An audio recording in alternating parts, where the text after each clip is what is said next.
Welcome to Rudra academy online classes. जैसा कि मैंने अपने लास्ट वीडियो में आप सभी को श्वसन तंत्र के ऊपरी भाग के बारे में समझाया था या ऊपरी श्वसन तंत्र के बारे में समझाया था, इस वीडियो में मैं आप सभी को निचले श्वसन तंत्र तथा श्वसन मांसपेशियों के बारे में समझाऊंगी। तो चलिए, अब हम श्वसन के दूसरा भाग है हमारा निचला श्वसन तंत्र। ठीक है, निचले श्वसन तंत्र में 3 हमारे अंग आते हैं। जो हमारा पहला अंग है वो है हमारे श्वास नली। जो दूसरे अंग है वो है हमारी श्वसनी व श्वसनिकाय। ठीक है, एवं तीसरा भाग आती है हमारे फेफड़े। ठीक है, मैं आपको डायग्राम में बता देती हूँ तीनों अंग। पहला भाग है हमारा श्वसनी, जो कि हमारा ये वाला भाग है। ठीक है, उसके बाद आती है हमारा दूसरा श्वसनी और श्वसनिकाय। ये जो हमारी श्वास नली है, पहला भाग है हमारा श्वास नली, जो कि हमारा ये वाला भाग है। ठीक है, दूसरा है हमारे श्वसनी और श्वसनिकाय। श्वास नली 2 भागों में बटी, उसलिए हमने क्या बोला, श्वसनी बोला, और श्वसनी विभिन्न भागों में बटी, उसलिए हमने श्वसनिकाय बोला। ठीक है, फेफड़े, जो हमारी श्वास नली 2 भागों में बट के श्वसनी बनी, वह हमारे किस में प्रवेश करी, फेफड़ों में प्रवेश करी, उसमें जाके अंदर फैली हुई है। अब हमारे निचले श्वसन तंत्र का प्रथम भाग और हमारे श्वसन तंत्र का 5वां भाग आता है हमारी श्वास नली। ठीक है, जो हमारी श्वास नली होती है, ये 5 इंच लंबी नली होती है। ठीक है, ये हमारी कुटस्तरीय पक्षमाभी स्तंभाकार उपकला द्वारा निर्मित रेखित सी आकार के उपास्थि के छल्ले द्वारा निर्मित होती है। ठीक है, ये जो छल्ले होती है, ये हमारी जो श्वास नली होती है, इसको आपस में पीछक करने से रोकते हैं। ठीक है, तथा जो हमारी श्वास नली होती है, इसकी जो उपकला है, उसमें हमारे श्लेष्मा का स्रावन होती है। ये श्लेष्मा क्या करती है कि जो हमारी वायु है, जो हमने श्वास के रूप में लिए, उसको फेफड़ों की ओर जाने के लिए अग्रसर करती है। ठीक है, जो हमारी श्वास नली होती है और जो हमारी श्वसनी होती है, ठीक है, तो वायु को श्वास नली से श्वसनी तक ले जाने का कार्य होता है। जो हमारा स्वरयंत्र होता है, वहाँ से श्वसनी तक वायु को ले जाने का कार्य हमारी श्वास नली करती है। जो हमारा स्वरयंत्र होता है, ये हमारी गर्दन में उपस्थित होता है, और जो हमारा श्वसनी होती है, ये हमारी वक्षस्थल में उपस्थित होती है। तो जो हमारी गर्दन से लेकर वक्षस्थल तक वायु को ले जाने का कार्य होता है, वो हमारी श्वास नली करती है। और जो हमारी श्वसनी रहती है, ये 2 भागों में रहती है। जो हमारी श्वास नली रहती है, वो श्वसनी के रूप में जब आती है, तो वो 2 भागों में विभक्त हो जाती है। एक भाग होता है हमारा जो दाएं फेफड़े में जाता है, और जो दूसरा भाग होता है वो हमारे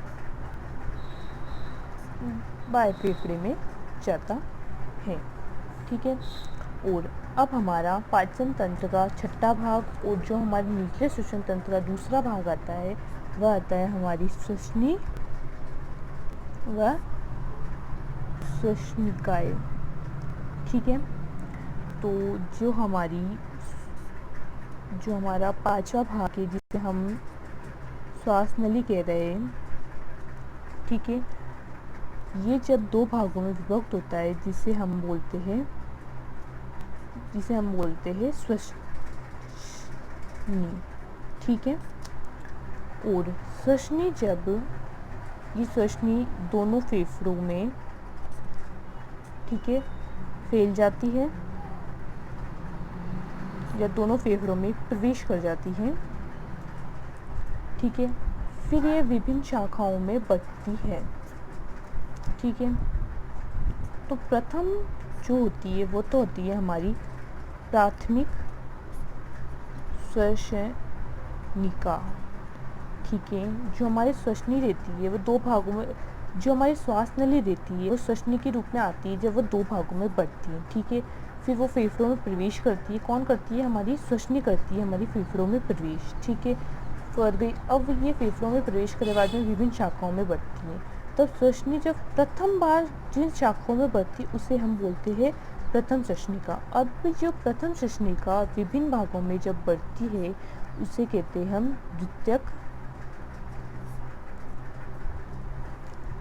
श्वसनिका। और ये द्वितीयक श्वसनिका भी और भागों में बढ़ती, इसे हम कहते हैं द्वितीयक श्वसनिका, ठीक है। अब ऐसे ये श्वसनिकाएं हमारे पूरे फेफड़ों में फैली रहती है, ठीक है। अंतिम रूप से ये जो हमारी श्वसनी होती है ये विभिन्न भागों में बढ़ती जाती है, प्रथम श्वसनी, द्वितीय श्वसनी, तीसरे, अंतिम रूप में ये हमारी वायु कूपिका में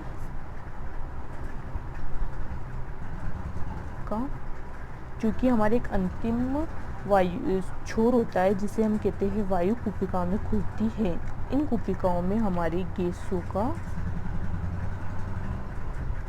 आदान प्रदान होता है, ठीक है। श्वसनी और श्वसनिका में क्या होती है? जो हमारी श्वास नली होती है प्रथम बार दो भागों में विभक्त होती है। तो हमारी जो श्वसनी होती है वो दो भाग, जो हमारी सांस नली होती है तो दो भागों में बढ़ के हमारी श्वसनी में विभक्त होती है। जो श्वसनी रहती है वो फेफड़ों में प्रवेश करके विभिन्न शाखाओं में विभक्त होती है। जब वो प्रथम शाखा में विभक्त होती है उसे हम प्रथम श्वसनी कहते हैं। उसके बाद में वह पुनः विभिन्न शाखाओं में विभक्त होती है उसे हम द्वितीय श्वसनी कहते हैं। और वापस वह पुनः और शाखाओं में विभक्त होती है उसे हम तृतीय श्वसनी कहते हैं, ठीक है। ये जो श्वसनिकाएं होती है ये हमारे पूरे फेफड़ों में फैली होती है, ठीक है। और अंतिम रूप से ये हमारी वायु कूपिकाओं में खुलती है और ये वायु कूपिकाओं में हम गैसों के आदान प्रदान किया जाता है हमारा।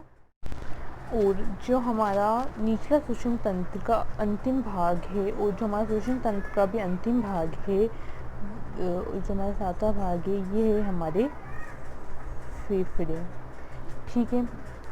तो ये हमारे लचीले, कोमल व हल्के गुलाबी होते हैं, ठीक है। ये हमारे एक जोड़ी वक्ष स्थल में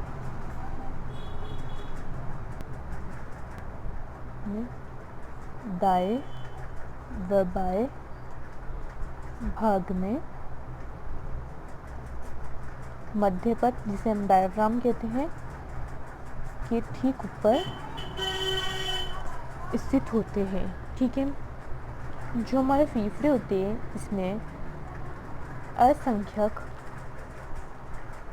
श्वास नलिकाएं, ठीक है, कूपिकाएं, रक्त वाहिनिकाएं,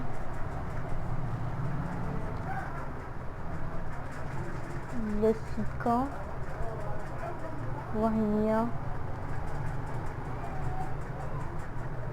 लचीले तंतु, झिल्लियाँ तथा अनेक कोशिकाओं से निर्मित होता है हमारा या हमारे फेफड़े, ठीक है। तो हमारे दाएं व बाएं फेफड़े होते हैं। जो हमारा दाया फेफड़ा होता है वह लंबाई में छोटा होता है और जो बाया फेफड़ा होता है वह हमारी लंबाई में बड़ा होता है, ठीक है। और जो हमारा दाया फेफड़ा होता है वह हमारा चौड़ाई में तो बड़ा होता है तथा बाया फेफड़ा चौड़ाई में छोटा होता है। इसको 3 खंडों में बांटा जाता है और इसको 2 खंडों में बांटा जाता है, ठीक है। जो स्त्री का फेफड़े होते हैं वह हमारे हल्के होते हैं और जो पुरुषों के फेफड़े होते हैं वो हमारे भारी होते हैं, ठीक है। और ये जो खंड होते हैं इनको और उपखंडों में बांटा जाता है, ठीक है। छोटे छोटे और खंडों में भी बांटा जाता है, ठीक है। फिर ये इसमें बहुत सारी केशिकाएं होती है जिसमें हमारा रुधिर का स्रावन होता है, ठीक है। ठीक है। और ये जो खंड होते हैं इनको हम श्वास नली की शाखाएं, इन खंडों में हमारी श्वास नली की शाखाएं होती है, ठीक है। हमारी धमनी की भी शाखाएं इन्हीं खंडों में, छोटे छोटे खंडों में स्थित होती हैं, ठीक है। और जो हमारे फेफड़े होते हैं वो स्पंजी ऊतकों से बने होते हैं, ठीक है। इनमें कई केशिकाएं होती हैं, ठीक है। और इसमें करीबन 30 मिलियन कूपिकाएं होती है, ठीक है। कूपिकाएं होती है ये एक कपनुमा संरचना होती है, ठीक है, जो कि हमारी जो श्वसनी होती है उनका अंतिम छोर होती है, ठीक है। इसके अलावा जो हमारी ये कूपिकाएं होती है ये हमारी शल की ऊतकों से उपकला, इनकी उपकला होती है वो शल की उपकला होती है, ठीक है। और इसमें असंख्य केशिकाओं होती है,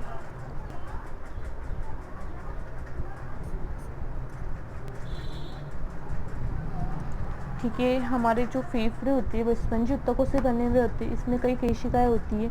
इन केशिकाओं में लगभग 30 मिलियन कूपिकाएं होती है। कूपिका क्या होती है? एक कपनुमा संरचना होती है जो कि हमारे श्वसनी का अंतिम छोर होता है, ठीक है।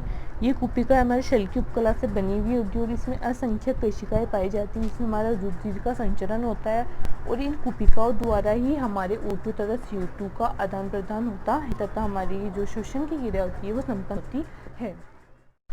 अब हमारे श्वसन तंत्र का अंतिम भाग है हमारी श्वसन मांसपेशियाँ।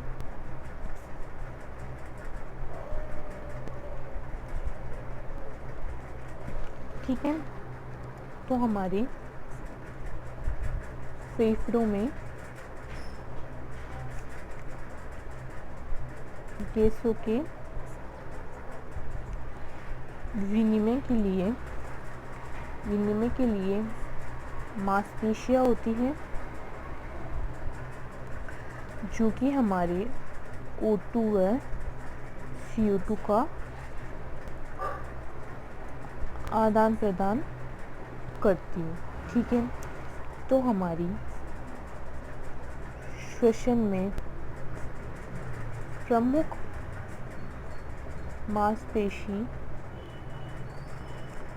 मांसपेशी है हमारी मध्यपट, ठीक है, जिसे हम डायाफ्राम भी कहते हैं, ठीक है। तो ये जो हमारा डायाफ्राम होता है ये हमारी कंकालीय पेशियों द्वारा निर्मित होता है, ठीक है।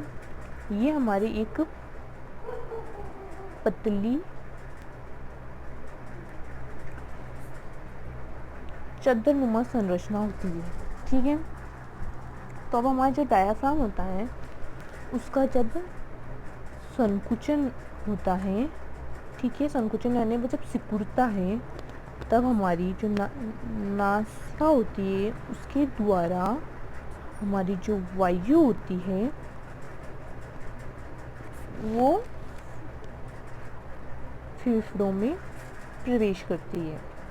ठीक है, जब हमारा डायफ्राम का संकुचन होगा यानी जब वो सिकुड़ेगा, तब नासिका द्वारा क्या होगा कि जो वायु रहेगी जिसमें हम कहते हैं O2, वो हमारे फेफड़ों में प्रवेश कर जाएगी। ठीक है, और जब डायफ्राम का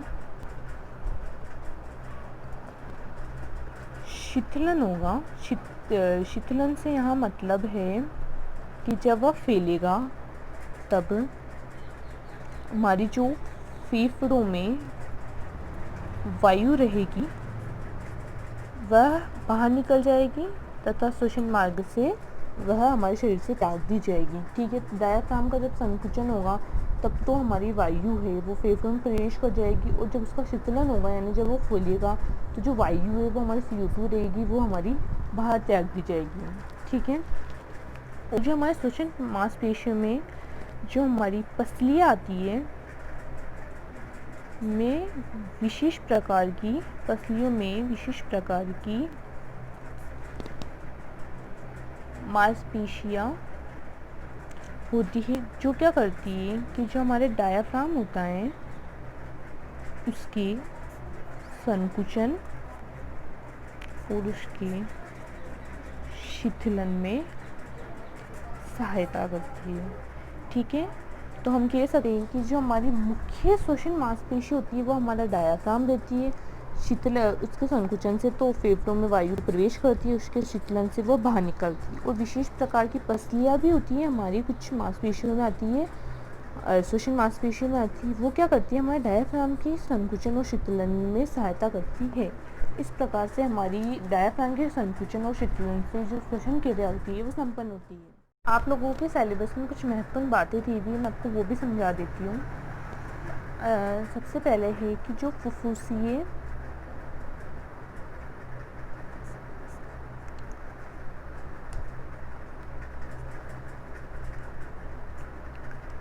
वायु संचरण है, इसका मतलब ये है कि फेफड़ों में वायु का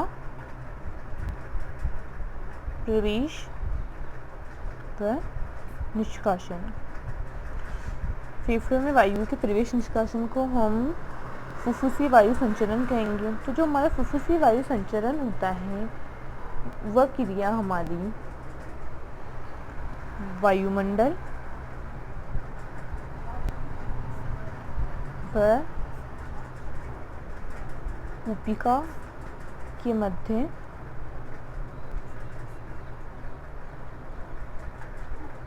ऋणात्मक दबाव प्रवणता तथा डायाफ्राम के संकुचन व शिथिलन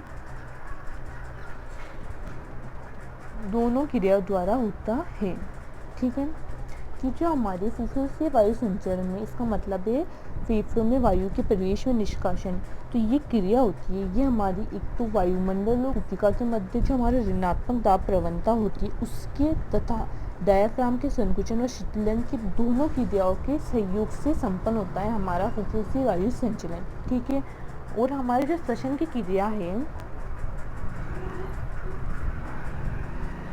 को दो भागों में बांट के समझाया गया है, या दो भागों में उसको संपादित किया गया है। जो प्रथम है वह हमारे बाह्य श्वसन। ठीक है, तो जो हमारा बाह्य श्वसन होता है इसमें हमारी जो गैसों का विनिमय होता है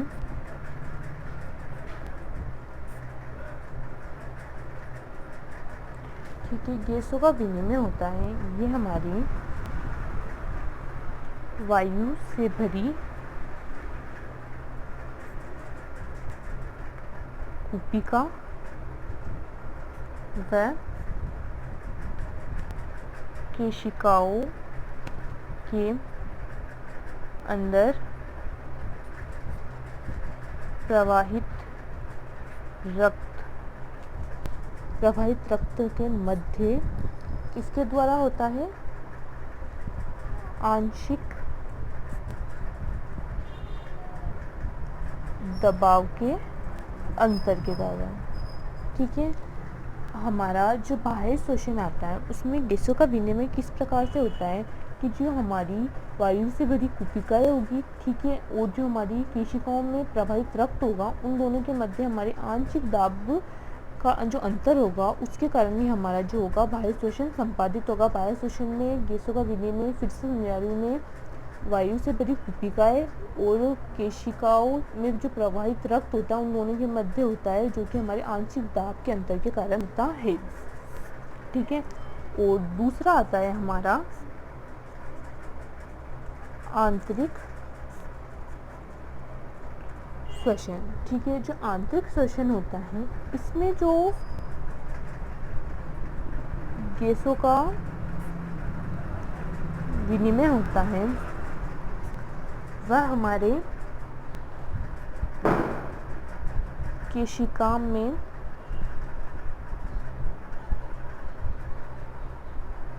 प्रवाहित रक्त और दूसरा है हमारा ऊतकों के मध्य होता है, जो कि किसके द्वारा होता है? विसरण द्वारा होता है। ठीक है, जो हमारा आंतरिक श्वसन होता है उसमें जो गैसों का विनिमय होता है वो हमारे केशिकाओं में प्रवाहित रक्त तथा जो ऊतक होते हैं हमारे शरीर में उन दोनों के मध्य विसरण द्वारा होता है। मैं आपको वापस से सभी बातें समझा देती हूँ। जो हमारा फुफ्फुसीय वायु संचरण होता है जिसमें फेफड़ों में वायु का प्रवेश और निष्कासन दो क्रिया द्वारा होता है।